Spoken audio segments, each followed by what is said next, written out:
Creating synergy between the environment and our health is one of the pressing concerns in Uganda, where the natural environment plays a significant role in showing the outcomes of our health or the health of its population. Welcome to the protractor, Filling the Knowledge Gap. With me in studio is Mr. Yiga Emmanuel, an environmental consultant, and he's going to delve into how the environment affects our health. You're most welcome, Mr. Emmanuel. Thank you. My name is Emmanuel Yiga, environmental consultant. So today we're going to be speaking about the environment and our health. Considering the health challenges that we face in Uganda, what are the most pressing environmental issues or challenges that affect our health as Ugandans? Thank you. First of all, I want to emphasize that there is a strong correlation or interplay or relationship between environment and health. We also need to appreciate the concept of the environment. The environment is simply the totality of what we live in. And the health, people think, maybe they poorly conceptualize health. It's not all about lack of disease or sickness, but it also includes people's well-being. Can people meet the basics of life? I always say I'm a peace scholar.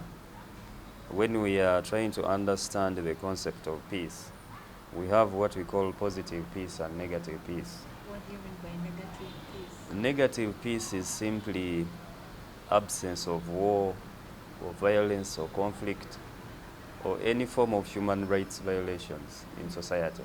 That is negative peace. Now, positive peace is very important here in our discussion. This is, do we meet the basics of life? So can I have food? So yeah, Do I basics have of life. Do I Water, have shelter? shelter, Do I have access to medical care? medical care, and quality education. So if you are in position to meet the basics of life, then you are enjoying positive peace. Now, like we said, we are having a strong relationship between environment and health. This means that proper environment management translates to better health, and the reverse is true. If we engage in activities which are environmentally perverse or those which degrade the environment, then it has a strong bearing on our health. In the long run, our health is affected. Yes. And when you're not healthy, you are unable to perform your daily activities as an individual. Exactly. Now, I want to make some special reference to Sustainable Development Goals. I would like the discussion to be guided by goal number 3. We are having what we call Agenda 2030, developed by UN member states, of which Uganda is a member state. So Agenda 2030 creates what we call the Sustainable Development Goals. There are 17 in total. But goal number 3 focuses on good health and well-being, people's well-being, and that is important. So in our discussion, if we are focusing on Sustainable Development Goals, and we are looking at goal number 3, good health and people's well-being, we need to achieve that because your goal is your objective. Proper or balanced ecology, what we call proper environment management, will translate to better health among communities. Now, I'll give a case for different environment ecosystems. By ecosystems, I'm looking at the forests, the wetlands, the rivers, the lakes, etc. So once we engage in proper management of these environmental or ecological ecosystems or ecological systems, then we are going to get some good or what we call the health benefits out of good environment management. And once we engage in activities which are environmentally perverse, those which affect negatively the existence of these ecosystems, then it has a strong bearing still on our health. I'll give an example of forests. These are important ecosystems. Remember, I started by saying that we all depend on the environment for our basic survival. So if I give an example of a forest ecosystem, what we need to do is to conserve and preserve. Those are two strong approaches in environment management. So conservation would mean that we use wisely, or what we call wise use of the forest ecosystem. We can allow communities where these forests are to use some of the resources from the forest. Pick firewood which falls down, pick some fruits, pick some herbs. But if you talk about the big firewood, they're literally going to engage in lumbering and they start cutting not down cutting, trees. but when you go in some of these big forests, you find some firewood dropping off from the dry, dropping off from those trees. Branches. And NFA, National Forest Authority, of late, they are giving permits to business people to do what we call controlled or selective logging. They are cutting trees selectively. They are conserving the forest, but picking out trees which are of age. One is here, the other one is 400 meters away, like that. Maybe for several purposes, like timber or charcoal, etc. Those which are of age. Unfortunately, today, some politicians are looking at some of these ecosystems, like forests, as development competitors. They are competing with our development. But literally, we are supposed to look at these as development complements. They are complements for development. So what would have happened if our ancestors took all what we are enjoying, the forests, the good air, and other ecosystems, if they depleted all the resources, what would happen to us? Remember, whatever basics, the basics of life, the food, the water, the clothes, even where we are seated, all these are we get them from the environment. So we must not fight the environment, but rather tame environment and its resources. So if we look at a forest ecosystem, we are looking at forests as an important part contributing to our health. For example, these forests are having multiple benefits. Now, one of the benefits is forests are carbon sinks. As we take in oxygen and we breathe out carbon dioxide, for the forests, they take in carbon dioxide and release oxygen which we for need. to survive. So these are carbon sinks. So they are taking in the excess gases like carbon dioxide, which are suspended in the atmosphere. And once we cut them, as we've done in several regions of this country, we are going to have, and this is what we are experiencing. So we are having currently what we call global warming as a result of ozone layer depletion. And what are the causes of ozone layer depletion? The causes are greenhouse gases like carbon dioxide and methane, which gases keep on accumulating in the atmosphere, one, by cutting trees or vegetation cover, two, industry also contributes a lot to some of these gases suspending in the atmosphere. And actually, where industries shouldn't be in residential places. Like in Kampala, why should we have Mukwano down here? When you very keen, you realize when you get out there, you'll see lots of fumes from this industry. Now, these are carrying what we call carcinogenic compounds. Carcinogenic means cancer-causing elements. We have what we call emissions and emissions, one starting with I and the other starting with E. I means indoor pollution. Maybe for those who are working in these factories, there's some fumes emitted indoor, that is emission.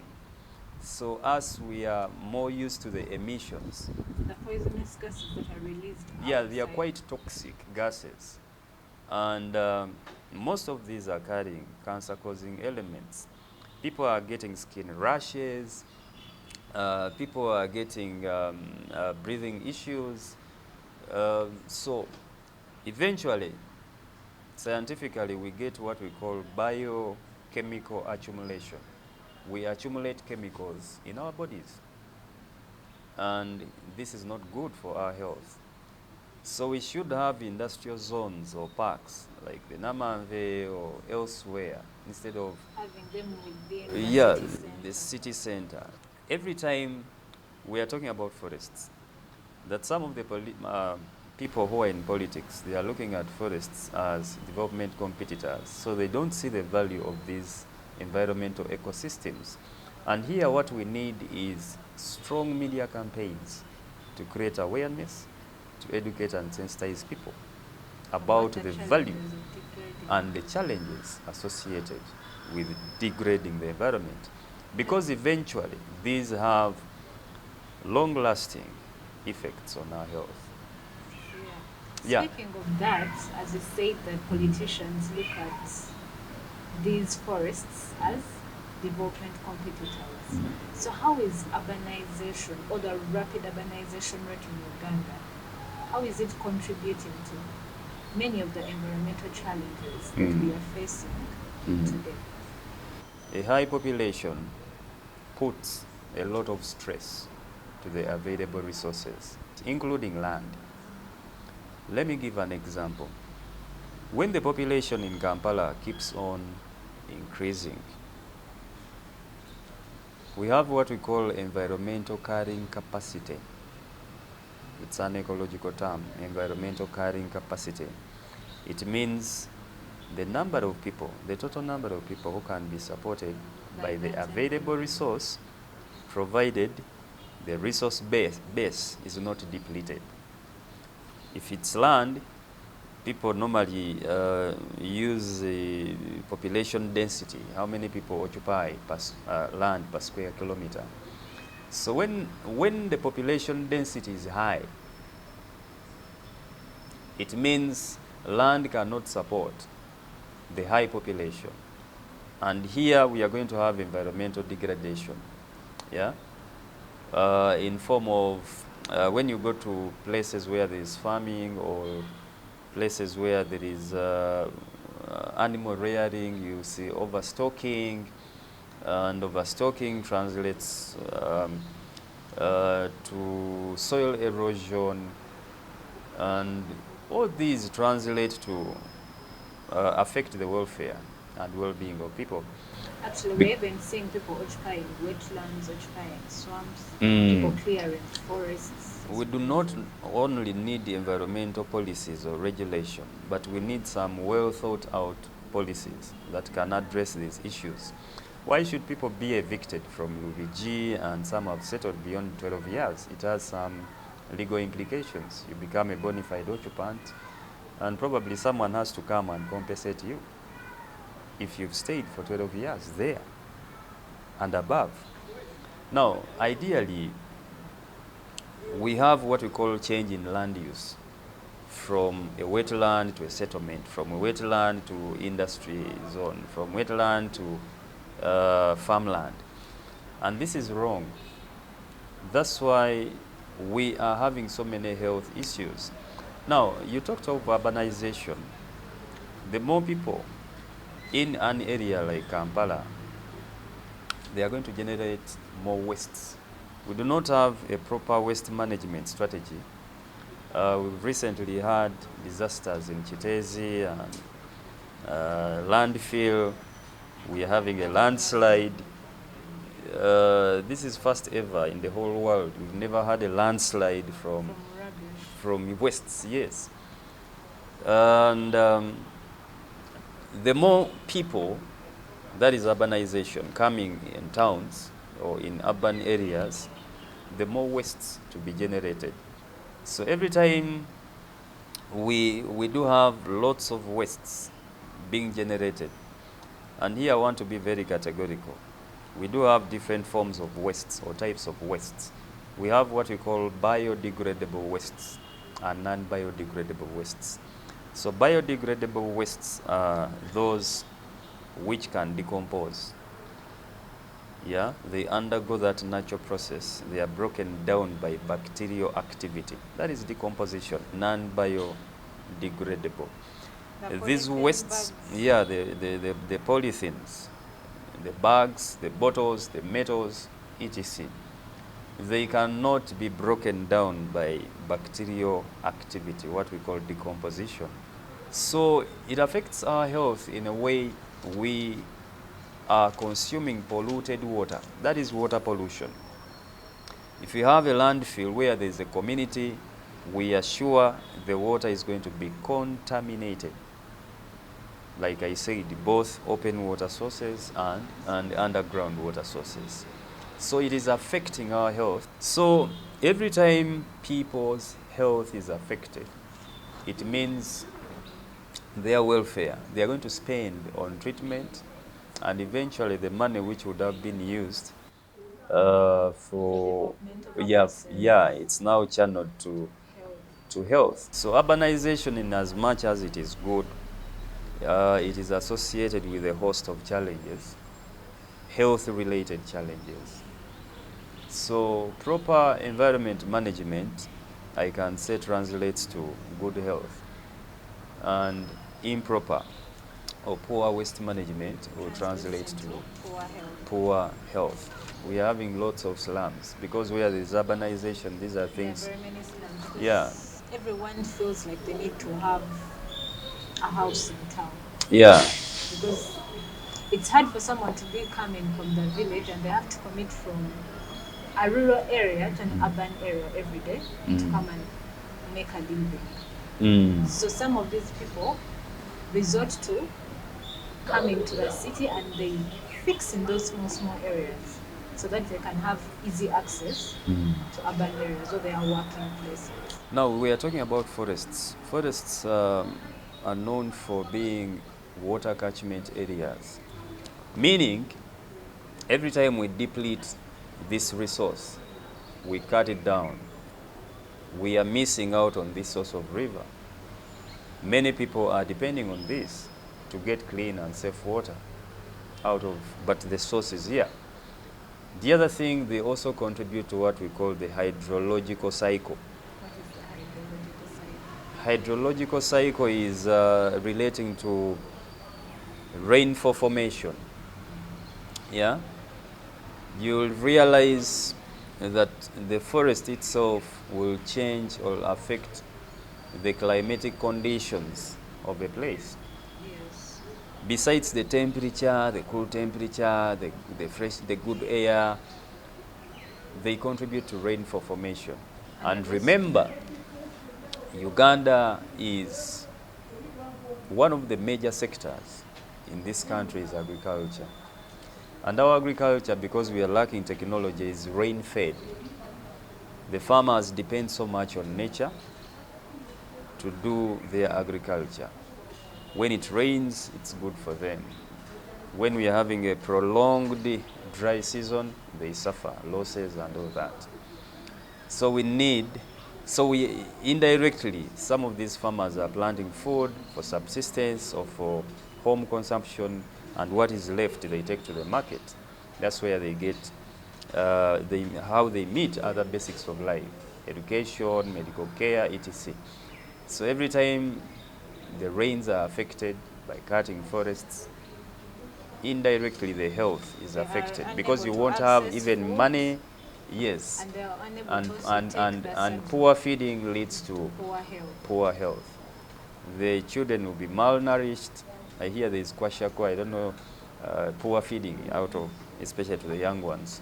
Yeah, Kwashiorkor, marasmus, exactly. We have a number of diseases which are out of poor feeding. nutrition. Yeah, and all that.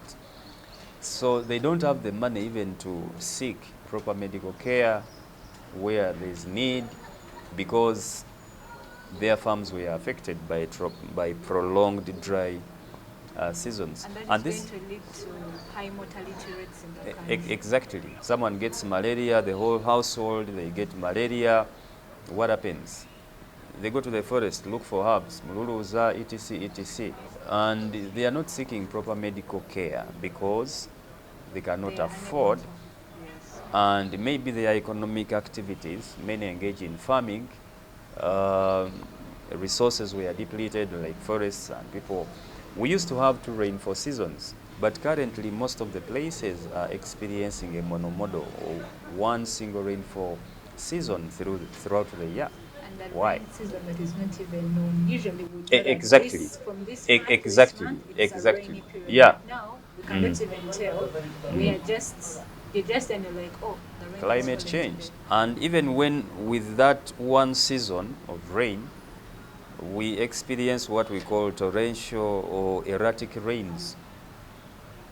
Too heavy and too destructive rain with storms and It bad does rain. not add any value. Those that are farming, Exactly. their plants are actually affected. Exactly. So all these eventually impact on our health, because we can, first of all, in case of disease, we cannot afford to seek proper medical care because activities, the output we are getting or productivity of land is becoming less as a reason of destruction of the environment and its ecosystems. We are having floods. You've been seeing river banks, for example, in the west, the Nyamwambas, human activity.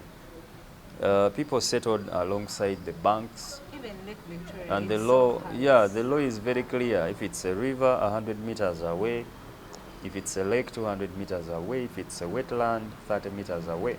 So what policies should be put in place to stop people from encroaching on the area? I believe we do have good policies, but the problem is implementation of these policies. Do you think more awareness campaigns should be held to inform That the is, general public? that is true. And as you started, you talked about the knowledge gap.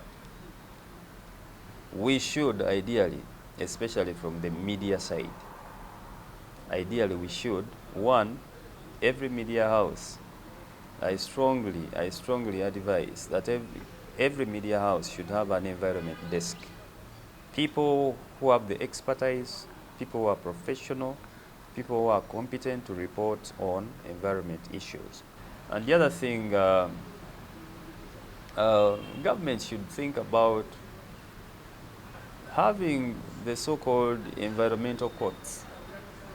If someone does what harms the environment, they shouldn't be taken to these normal They courts, should be taken to an environmental courts.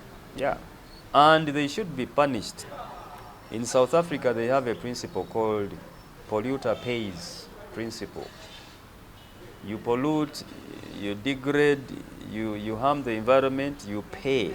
But like I said, we need some policy adjustment to adjust on existing policies so that people can have that fear, if I can say in quotes, that if I degrade the environment, if I pour a maram or hardcore in a wetland or part of the wetland, there is a heavy price. there is a heavy, you know, high penalty. Yes, Going to face. yes. So my concern is more on implementation. And what is NEMA doing? Because ideally NEMA has a mandate to coordinate, NEMA has a mandate to supervise, NEMA has a mandate to regulate, to And develop actually, some good policies, environmental while policies. people are occupying these gazetted areas, what is NEMA doing, or where is NEMA to stop Negligence. people from Negligence. occupying these places?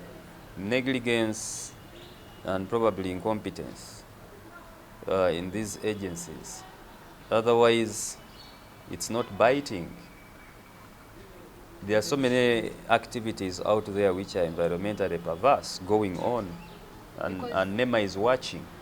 They have informers, they have a strong network.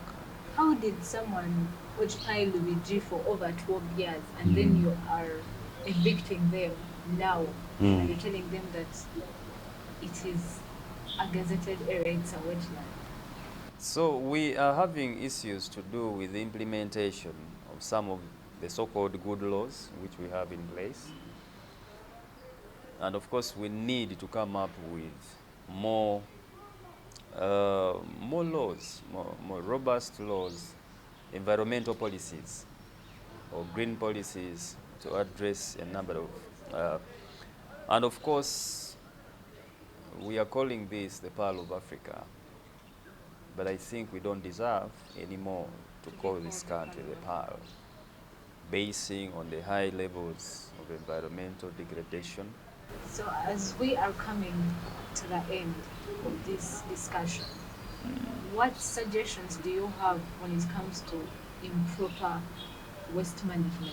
What are those things that the people in society should do so that they can manage their waste appropriately so that it does not get to affect their health? First of all, the authorities, let me give a case for Kampala. KCCA should ideally adopt what we call better waste management strategy. Now, there is what we call a circular economy. Have you ever heard about a circular economy? If we are talking about waste management. Now, circular economy means that we minimize production of waste. First of all, we focus on the 3 R's: reduce, reuse, recycle. So in the circular economy, as circular, in a circular economy, for example, in South Africa, they don't simply collect wastes the way we collect KCCA does in Kampala. First of all, they put skips that this one is for plastics. So we're supposed to specify what we call sorting before collection. Yeah, we separate wastes, which is not done here. This is ebivunda, garbage, or the biodegradable wastes. These are metallic, Yes. These are different categories of wastes. Now, by the time they collect and transport, the wastes are already sorted. Now, ideally, if you go to Chitezi, what was done, sorting at site. Not even sorting, they pick out plastics because they're going to sell them. Exactly. Others, okay, those who are selling scrap, they also come and look for metallic. Think about our health in the process of sorting from the site. Yes. And it takes me to say that waste is relative. What I call waste to another person, they see value in that. It's relative. It's a relative term. Now, sorting would help us taking straight direct the plastics to whoever needs them. Recycling plants to make other products out of these plastics. So plastics shouldn't ideally be disposed of at Chitezi because they have a danger even in the environment. Take back to factory so that we can have other products, whether bottles, whether polythenes or whatever. Yeah? So ideally, KCCA should adopt, like I said, a circular economy in waste management helps us to reduce waste, but again, get more value. So we are having that chain where we even get value in wastes. And that is very important. Other countries, this is what they are doing. Now, in a circular economy, still, other decomposing wastes, we can get biogas, Yes. we can get manure. We are farmers. We can get manure out of this. So we are having value out of the wastes, meaning we are going to handle limited wastes at the landfills because much of the waste is turned back into Interesting production production. or some other things of value. In other countries, what they do, like in South Africa, there's what we call extended producer responsibility. If you manufacture plastic bottles or bags, you contribute to a fund that will help to manage that. That waste. After people take your soda or water out of that, you contribute so that that money helps to manage that kavera, whether they hire people to look for them, uh, whether they transport to take them to whoever needs them to recycle and all that. So it is extended producer responsibility. But here, municipal waste management is still an issue because we are lacking technology. We are looking at a linear approach to waste management. Pick, okay, collect, transport, dump. I would like to emphasize, first of all, that environmental responsibility belongs to all of us. You and I, we are responsible for managing the environment. It's not NEMA. NEMA is just an overseer. They are there to coordinate, supervise, regulate environment in this country. And there is a strong correlation between environment and health, as we've just discussed. So good environment management translates to good health and people's well-being. And likewise, poor environment management translates to poor health. Let's be responsible. Let's focus at environmental sustainability if we are to have good health. Thank you. It was such an insightful discussion, and I hope each of you has learned that proper management of the environment translates into good health, and good health translates to a good life. So it is the responsibility of each one of us to take great care of the environment such that we can enjoy a good health. I remain your host, Patricia. Till next time.